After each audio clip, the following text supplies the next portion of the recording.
बोला, हे राजन, मुझसे इसका सब विधान कहो, मैं भी आपके कथानुसार इसको करूंगा। मेरी भी कोई संतान नहीं है और इससे निश्चय ही होगी। राजा से सब विधान सुन व्यापार से निवृत्त हो वह आनंद के साथ घर गया। साधु ने अपनी स्त्री से संतान देने वाले विध का समाचार सुनाया और कहा कि जब मेरे संतान होगी तब मैं इस व्रत को करूंगा। साधु ने ऐसे वचन अपनी स्त्री लीलावती से कहे। एक दिन उसकी स्त्री लीलावती पति के साथ आनंद हो संसारिक धर्म में प्रवृत्त होकर सत्यनारायण भगवान की कृपा से गर्भवती हो गई तथा 10वें महीने में उसके सुंदर कन्या का जन्म हुआ। दिनों दिन वह इस तरह बढ़ने लगी जैसे शुक्ल पक्ष का चंद्रमा बढ़ता है। कन्या का नाम लीलावती रखा गया। तब लीलावती ने मीठे शब्दों में अपने पति से कहा कि जो आपने संकल्प किया था कि भगवान का व्रत करूंगा वह आप उसे करिए। साध बोला, है प्रिय, इसके विवाह पर करूंगा।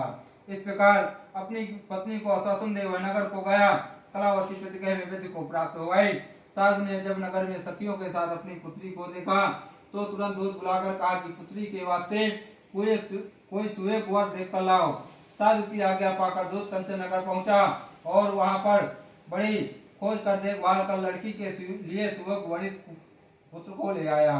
उस सुयोग लड़के को देखकर साधु ने अपने बंधु बांधव सहित प्रसन्नचित अपनी पुत्री का विवाह उसके साथ कर दिया। किंतु दुर्भाग्य से विवाह के समय भी उस व्रत को करना भूल गया। तब श्री भगवान क्रोधित हो गए और श्राप दिया कि तुम्हें दारुण दुख प्राप्त होगा। अपने कार्य में कुशल साथ बनिया जमाता सहित समुद्र के समीप स्थित रत्नपुर नगर में गया और वहां दोनों ससुर जमाई चंद्रकेत राजा के उस नगर में व्यापार करने लगे। एक रोज भगवान सत्यनारायण भगवान की माया से पीड़ित कोई चोर राजा का धन चुराकर भागा जा रहा था, किंतु राजा के दूतों को आता देखकर चोर ने घबरा कर भागते हुए राजा को धन को वहीं चुपचाप रख दिया जहाँ वो ससुर जमाई ठहरे हुए थे। जब दूतों ने उस साधु वैश्य के पास राजा के धन को रखा देखा तो वे दोनों को बांध कर ले गए और प्रसन्नता से दौड़ते हुए राजा के समीप जाकर बोले, यह दो चोर हम पकड़ कर लाए हैं, कृपया आज्ञा दे। तब राजा की आज्ञा से उनको कठोर कारावास में डाल दिया गया और उनका सब धन छीन लिया गया। सत्यनारायण भगवान के शाप द्वारा उनकी पत्नी घर पर बहुत दुखी हुई और घर पर जो धन रखा था चोर चुरा कर ले गए। शारीरिक व मानसिक पीड़ा तथा भूख प्यास से अति दुखित हो अन्न की चिंता में कलावती एक ब्राह्मण के घर गई। वहां उसने सत्यनारायण भगवान का मृत्यु होते देख फिर कथा सुनी तथा प्रसाद ग्रहण कर रात को घर आई। माता ने कलावती से कहा, पुत्री, अब तक कहाँ रही व तेरे मन में क्या है?